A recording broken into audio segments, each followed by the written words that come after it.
I get some water. I've been talking too long, but I'm fine, folks. Ain't nothing wrong with me. Government, don't come get me. Don't come get me. Don't, please. I'm fine. There ain't nothing wrong with me. All right, Ronnie. I'm gonna mute, and you're gonna take it away and give everybody your background and how you got into doing this paranormal stuff. And then we'll catch them all the way up and finish with catch up to today's story. But start back, who you are, where you come from, that you're a trucker, and how you got into all this. So I'm going to mute, okay? Audio book 1, Ronnie Dawson. Here we go. All right, thank you, Teresa. And this is not a good time to be coughing. People look at you funny when you cough nowadays. People be getting some distance from you. But anyway, yeah, we're doing this paranormal show, and we're going to be talking about ETs and Bigfoots and ghost stories, and it's going to encompass everything, and we'll be dragging different people into the conversation at time to time. So you never know exactly what we're going to talk about, but it's guaranteed to be interesting, and everybody's got stories out there, and we don't talk about it a lot, but there's some great stories out there, and me being an ET experiencer, I get people seeking me out all the time to tell me stuff because they know I'm going to believe them. They know I'm not going to ridicule them. So I've heard some interesting stories, and I've got some interesting stories. So we definitely have enough information here to keep you entertained. But I'll tell you a little bit about who I am, where I came from. Like I said, I'm just an old truck driver. I'm nobody special. I'm not and I go out there and work for a living. I'm not a radio person,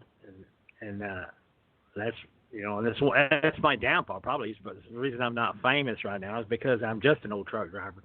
But I spent most of my life out here in the oil fields, and I've seen everything. But everything I think could be explained. About 2009, I started seeing some stuff out here that couldn't explain. We seen lights in the skies that would drop down to the ground for a few seconds, pop back up in the air, and then disappear.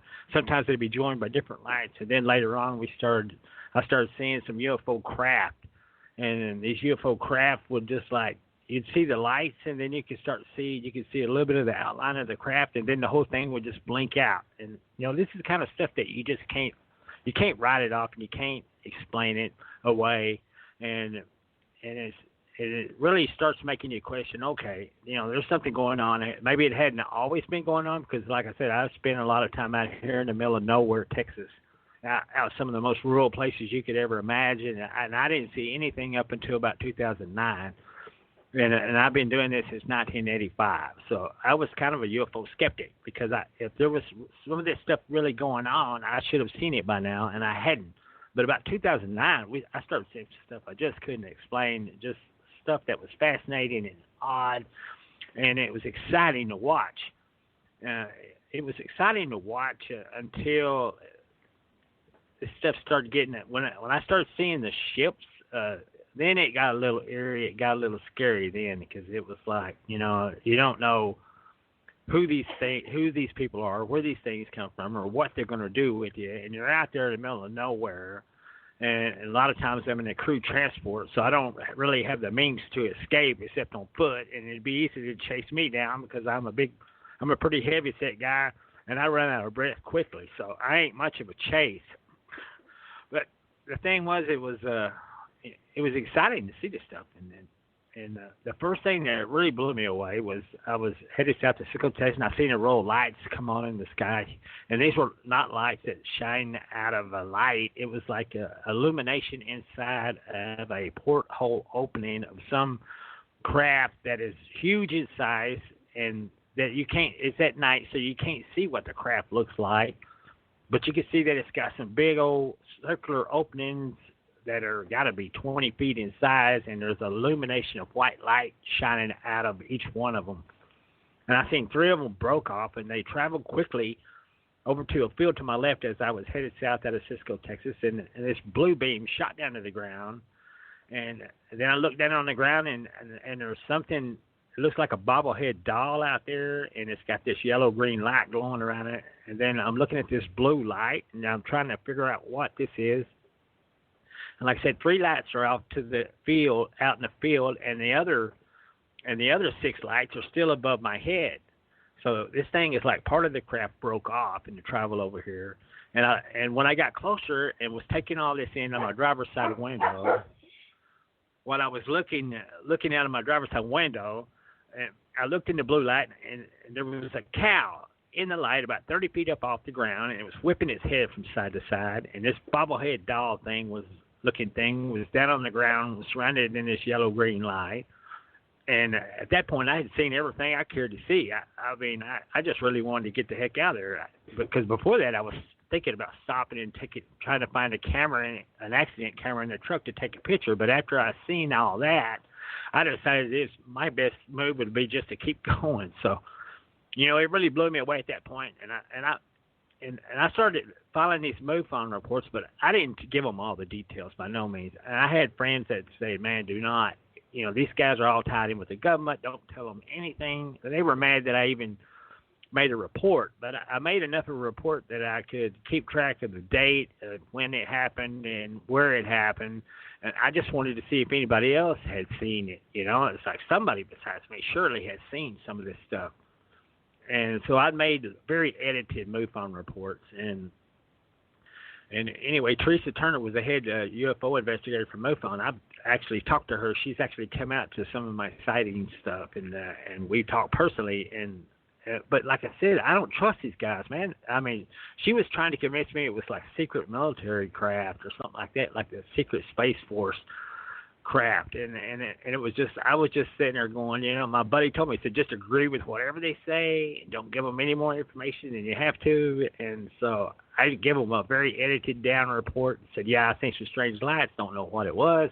They assured me it was just some kind of a secret space program or something that our government has in wraps, and not to worry about it. It's us, So, and it may be. I don't know who it is, but I can guarantee you that it's probably not us. After what I've seen, some of the stuff later, and then a little bit later on, I've seen these lights, and I've seen the craft, and these craft had these lights that would slowly rotate around them counterclockwise. And I watched this stuff, and then I was trying to get some pictures of it, and it was like I'm watching them, but they're watching back, because I'd grab my camera or my cell phone off the dash of the truck to get a picture, and all of a sudden it would just blink out. Like it was like they were watching me. They were just comfortable with letting me watch them, but as soon as I grabbed a camera or something to get a picture of it, it would just blink out. And one of them actually tilted and then blinked out. And it's very hard, very frustrating to try to get a picture of one of these things, because you're watching them, but they're watching back, and they're not just going to sit there and let you load your camera full of pictures of them, and like I said, in these areas that I'm seeing these things, there's no houses, there's thick trees. I mean, nobody would be flying an RC plane or a drone or anything out there. And I've been close enough that even if it was a drone, you would have been able to hear the engines of the drone running. I have a drone myself. I know what they look like. I know how they sound. And these aren't drones. They're way too big to be drone. And I asked some of the people I talked to, said, have you seen them? Yeah, I've seen them. They told me. And I said, well, what do you think they are? And they said, they're military helicopters running stealth, stealth operations at night. And I was like, everybody's got their own perception of what it is, but helicopters are very noisy. And when you're within 100 yards of one, if nothing else, you can hear the blades chop in the air. And these things are perfectly silent. And the one that I seen that tilted and took off, it made such a high-pitched buzzing sound it almost irritated my ears. It was almost like a fly flew in your ear, and it was so loud and such a hum. And when it took off, and it just blinked right out faster than you could even imagine. And I mean, I noticed the first thing they do is the lights don't stay on as they leave. The lights go out and then they take off. So it's almost like the lights are a byproduct of the thing staying idle too long. It's one of the concepts I've come to blame after watching all these things.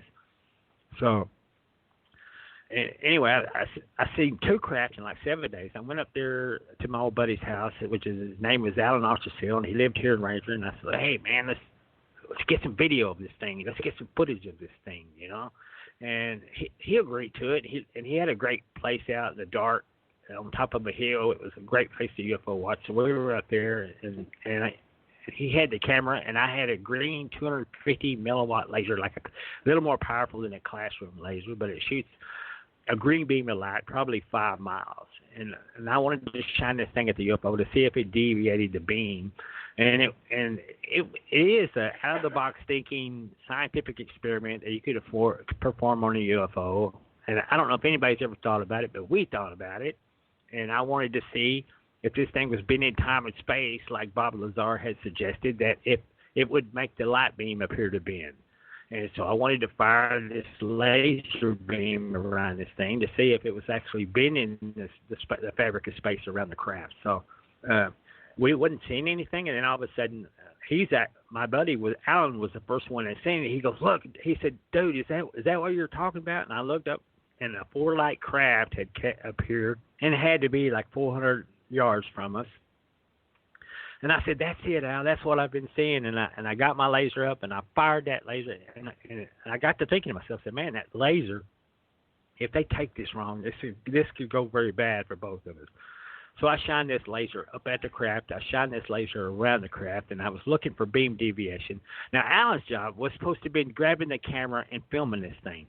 But you have to understand, Alan had never seen a UFO before. And I don't really think he believed in UFOs. He was willing to help me look for UFOs, but I don't think he really believed that there was this thing as UFOs. He was just willing to lend a friend a hand and hang out and look for them, you know.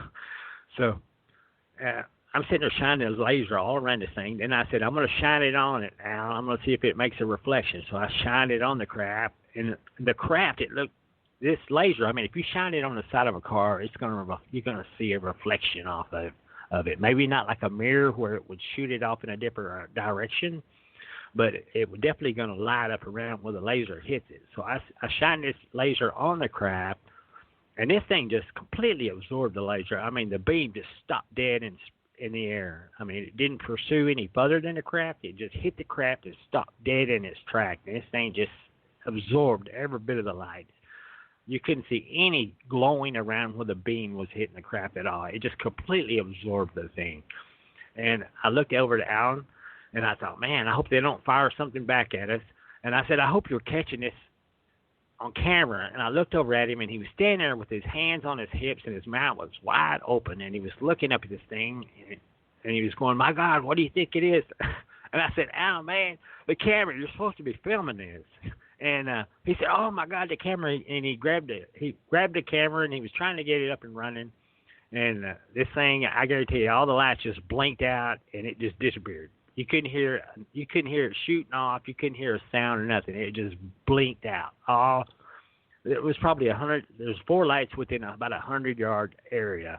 And this thing all the lights just went out. And, I mean, you couldn't see it shoot off or nothing.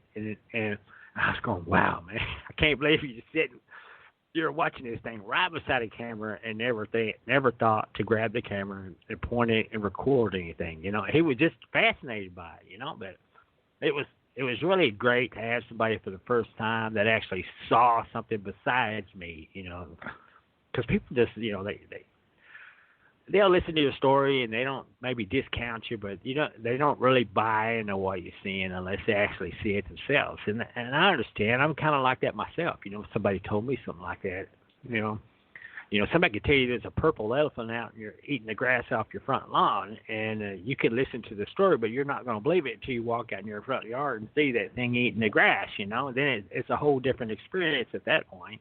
But it was nice to have somebody who had actually seen something other than me.